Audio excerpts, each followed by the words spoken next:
Adanya jasa penyedia rakit bagi pengendara motor di Desa Komangaan, Kabupaten Bolang Mongondo turut membantu warga yang sering terhambat perjalanannya akibat adanya pekerjaan penanganan longsor di desa tersebut. Warga atau pengguna kendaraan bermotor tak perlu menunggu hingga jam buka jalan saat akan melintas, sehingga tidak menyita waktu perjalanan meski harus mengeluarkan biaya ekstra karenanya. Alhamdulillah terbantu sekali Pak, karena kalau tidak ada rakit ini dia bisa terlambat di tempat kerja. Ini dari Tomohon mau ke Dumoga, sangat-sangat membantu karena berhubung orang perjalanan jauh daripada orang membuat tunggu lama.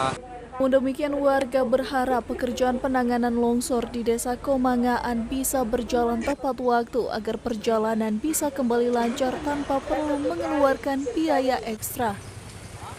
Dari Bolang Mongondo, tim liputan Kawanwa TV melaporkan.